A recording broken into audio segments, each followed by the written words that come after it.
안녕하십니까. 부산에서 이혼 전문 변호사로 일을 하고 있는 정효모 변호사입니다. 오늘은 협의 이혼을 할 때 꼭 알아야 될 점 위주로 설명을 드리도록 하겠습니다. 제가 2021년 이혼 통계를 보았는데요. 우리나라에서 1년간 이혼을 하는 건수는 약 10만 건이 넘었습니다. 그 중에서 협의 이혼은 약 7만 9천 건으로 78% 정도를 차지하고 있었습니다. 재판상 이혼은 약 22% 정도에 그쳤는데요. 이와 같이 우리나라에서는 대부분의 이혼을 협의 이혼으로 하는 것을 알 수가 있습니다. 그래서 그런지 제가 상담하는 많은 분들은 상대방 배우자하고 협의 이혼을 하려다가 협의가 잘 되지 않아서 오는 경우들이 많았습니다. 또 적지 않은 분들은 협의 이혼을 성급하게 하셨다가 이후에 또 다른 법적 분쟁이 있어서 찾아오신 경우도 많았습니다. 그래서 오늘은 협의 이혼 때 꼭 알아야 될 점에 대해서 말씀을 드리니 잘 기억하시면 좋을 것 같습니다. 먼저 협의 이혼은 이혼에 대한 모든 내용에 대해서 합의가 다 된 이후에 하시는 것이 바람직합니다. 우리가 혼인신고를 할 때에는 서로 혼인에 대한 의사 합치만 있으면 혼인신고를 할 수 있습니다. 협의 이혼도 마찬가지입니다. 서로 이혼을 하겠다는 의사만 합치가 된다면 그때는 일정한 절차에 따라서 협의 이혼을 하실 수 있습니다. 그런데 이혼의 내용은 생각보다 조금 복잡합니다.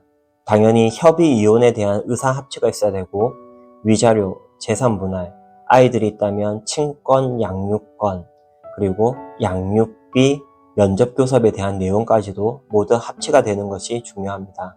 그런데 협의 이혼 때에는 법원에서 위자료나 재산 분할에 대한 것들은 확인해 주지가 않습니다.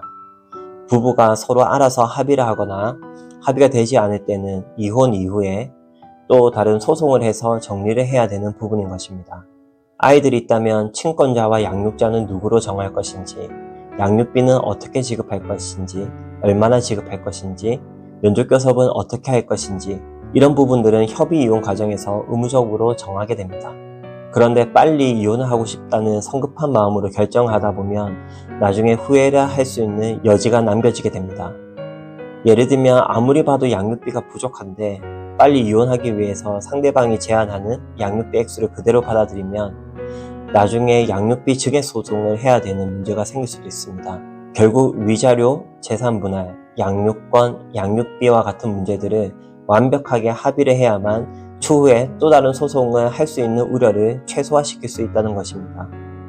특히 재산 분할은 구체적인 이행 방법이나 지급 금액 이런 부분들을 정확하게 정해놓지 않거나 그에 대한 담보를 정확하게 해두지 않는다면 상대방이 그 재산 분할 합의에 대해서 효력을 부인할 수도 있고 그 지급을 하지 않아서 오랫동안 고통을 당할 수도 있는 부분이 있습니다. 그래서 상대방과 이런 부분에까지 완벽하게 합의를 하지 않거나 그 담보도 제대로 마련해 놓지 않는 경우에 있어서는 협의 이혼을 진행한다고 하더라도 분쟁의 불씨를 남겨놓고 성급하게 마무리하는 것과 같은 결과에 이르게 됩니다.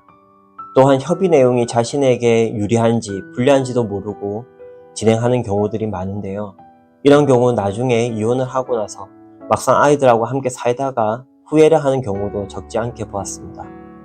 따라서 상대방과 협의가 잘 되지 않는다거나 아니면 상대방이 불리한 조건을 강요한다던가 하는 경우들이 있을 때에는 오히려 재판 이혼을 하는 것이 깔끔하고 유리한 결과를 도출하기 위한 좋은 방법이 될 수 있습니다.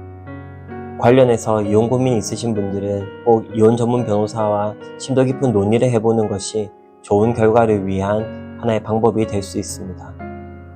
이런 점들을 꼭 유념하셨으면 좋겠습니다. 오늘 이야기는 여기까지 하도록 하겠습니다. 다음번에 뵙도록 하겠습니다. 감사합니다.